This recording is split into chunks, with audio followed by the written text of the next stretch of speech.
Hi, I'm Ms. Shriver. This is an opportunity to participate in an augmented reality mural. I'm sure you've seen augmented reality on social media. There are so many filters that add a whole nother layer to the conversation. Augmented reality is also found in a lot of museums, giving viewers a new way to interact with the artwork around them. Organizations use augmented reality to engage people with their product. For example, this is a coloring page where augmented reality helps to pop the image off the page. This is the first augmented reality mural that I saw in London, UK, that inspired my work for students. Here are a few examples of what I did with my former students. As you'll see, the augmented reality image skews with the viewer's device in their hand. It is likely that in the future, augmented reality will hold a very valuable place in society. So it's really important for students to understand and be able to dream about other uses for augmented reality. This is just an intro lesson for augmented reality when there really didn't exist one before. So this is a very unique opportunity for you to participate in. Trigger images used can be your artwork in print, online, or in a mural.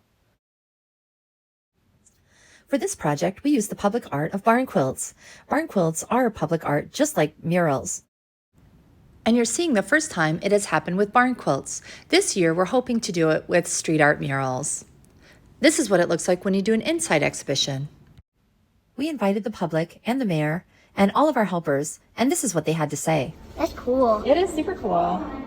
Have you ever seen it do that? This is the first time in the world. You guys did an amazing job on all the animation.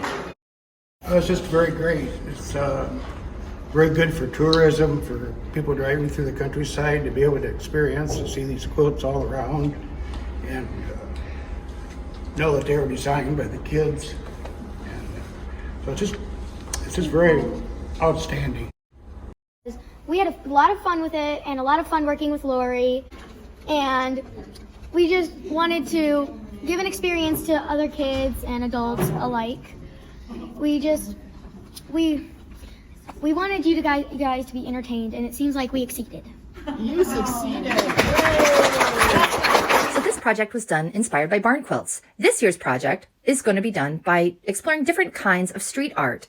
In these examples, you'll see that we tried to do weavings when we did our yarn bomb project. We also looked at tape murals, and then we also looked at stenciling, and we also looked at different kinds of painting and even clay techniques to do our stop motion animations. When these are layered digitally, you can get really cool effects. Creating an image and then deconstructing it into different shapes allows the student to experiment to create an image that didn't exist before, and a lot of times envelops a persona. Considering the colors and rearranging the shapes can really add meaning to the artwork.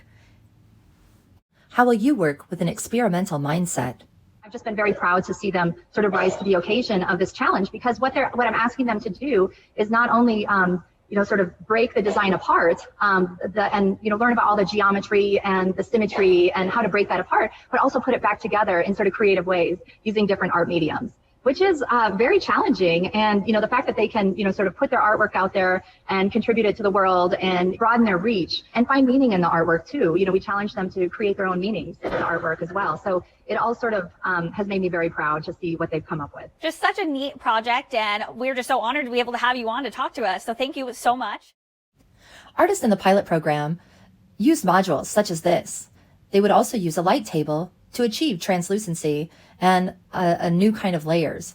You may also use a light table if you're trying to do step-by-step animation of your character. Remember to break down your pieces and collaborate with your classmates to get their feedback as well. When you create your pieces, you're going to want to keep them organized in an envelope until you do the animation. While you're making your pieces, use lots of different materials and think about that for the meaning of your piece. The base piece that you create should be your own. Then you may add some animation techniques that you find in apps. There are various apps to use that are free. You must get parent permission to purchase an app. Students used a tablet with a stop-motion studio app with a pink icon. I'll let my students tell you how it's done. There are many ways to create animation. It's all about layers. We used various mediums such as markers, fabric, felt, transparencies, colored pencils. And here are some examples of how the images you create can move and be layered. The basic motions we focused on were directional movement, twisting, and flashing between two images.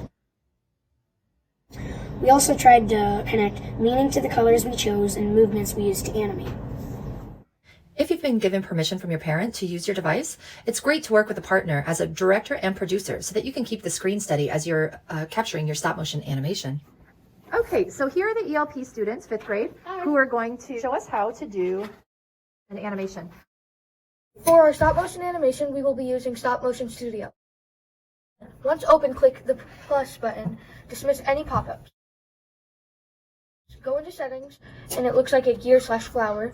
First thing you should see is a speedometer, which looks like a gauge or timer, set to 15 frames per second. Then you click the third icon. It looks like a rectangle format. That's the third option. Then click the 4K icon and change it to SD. You're done with that, so then you set up. Prepare your shapes for animation. Select large map, and it's a background color, any color. Make sure your arms are at your sides so you're steady. To focus, tap on the screen. To take the picture, press the red button without your fingers in the picture.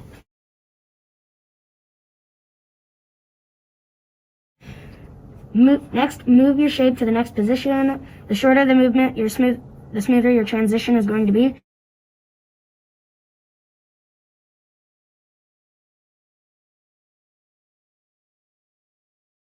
And to delete poor pics, click on the frame and press the trash can. Delete in the lower right-hand corner.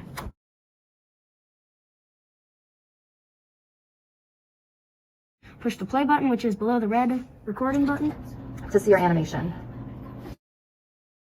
Huge thanks to the talented and gifted kids at Starmont School for that excellent tutorial.